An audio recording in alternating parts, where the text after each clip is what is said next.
السلام علیکم اسٹوڈنٹس، آج ہم جماعت نحم کا مضمون پڑھنے لگے ہیں اردو، اور آج کا ہمارا عنوان ہے کاہلی۔ کاہلی مضمون لکھا ہے سر سید احمد خاں نے۔ سر سید احمد خاں جب کوئی مضمون تصنیف کرتے، مضمون لکھتے، تو اس کے پیچھے ان کا ایک خاص مقصد ہوتا۔ یہاں پر ان کا مقصد جو ہے وہ برصغیر کے مسلمانوں کو کاہلی سے بچانا ہے۔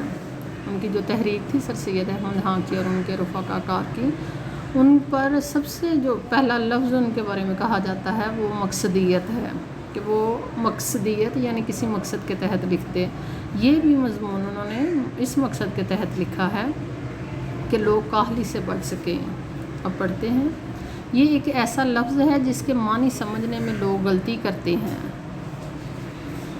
اب ہم نے یہ دیکھنا ہے کہ لوگ کیا غلطی کرتے ہیں معنی سمجھنے میں۔ لوگ یہ سمجھتے ہیں ہاتھ پاؤں سے محنت نہ کرنا، کام کاج محنت مزدوری میں چستی نہ کرنا، اٹھنے بیٹھنے چلنے پھرنے میں سستی کرنا کاہلی ہے۔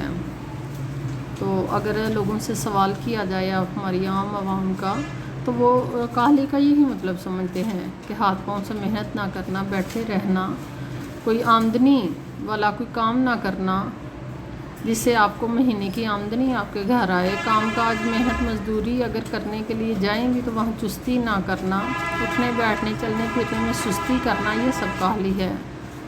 عام ہمارا خیال یہ ہوتا ہے کہ یہ سب کاہلی ہے۔ سر سید احمد خاں ہمیں سمجھانے کی کوشش کر رہے ہیں کہ اس سے بھی بڑی کوئی اور کاہلی ہوتی ہے، اور اس سے بڑی جو کاہلی ہے وہ یہ ہے، مگر یہ خیال نہیں کرتے کہ دلی قوا کو بیکار چھوڑ دینا سب سے بڑی کاہلی ہے۔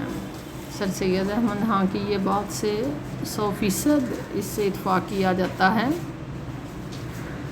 کہ دلی قوا جو ہے قوت کی جمع ہے، کہ دل کی جو قوتیں ہیں جو سوچنے سمجھنے احساس کرنے کے لیے ہیں، جب ان کو انسان بیکار چھوڑ دیتا ہے، اس کی تشریح میں اسٹوڈنٹس آپ لکھیں گے کہ جب انسان کسی کی مجبوری دیکھ کر اس کو محسوس نہیں کرتا، جب کسی کو مصیبت میں دیکھ کر اسے اپنی مصیبت نہیں سمجھتا، جب انسان سوچنے سمجھنے کی صلاحیت ہی چھوڑ دیتا ہے، تو وہ سب سے بڑی کاہلی ہے۔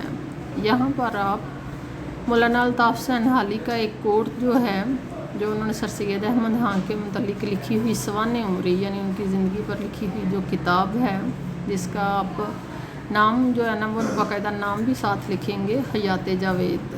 حیات جاوید میں مولانا الطاف سینحالی نے لکھا کہ سر سید احمد خاں کا معاملہ اس طرح تھا کہ وہ جس طرح کسی گھر میں آگ لگی ہو، اور جس کے گھر میں آگ لگی ہو وہ اپنے ہمسایوں کو بے تابانہ بلاتا ہے، پکارتا ہے، چیختا ہے کہ آؤ مدد کرنے کے لیے آؤ۔ مولانا الطاف سینحالی کہتے ہیں سر سید احمد خاں کا بھی یہی معاملہ تھا۔ وہ جب اپنے ملک میں نوجوان نسل کو بیکار بیٹھے، سست بیٹھے دیکھتے، کاہلی میں مبتلا دیکھتے، تو وہ پھر خود بھی انشائیہ پرداز تھے، خود بھی مضامین انہوں نے لکھے۔ انہوں نے اپنے تمام رفقا کار کو اپنی اس تحریک میں شامل کر دیا کہ اس سوئی ہوئی قوم کو کیسے جگایا جائے اور انہیں تعلیم یافتہ کیسے بنایا جائے، دن رات اس پر کام کیا۔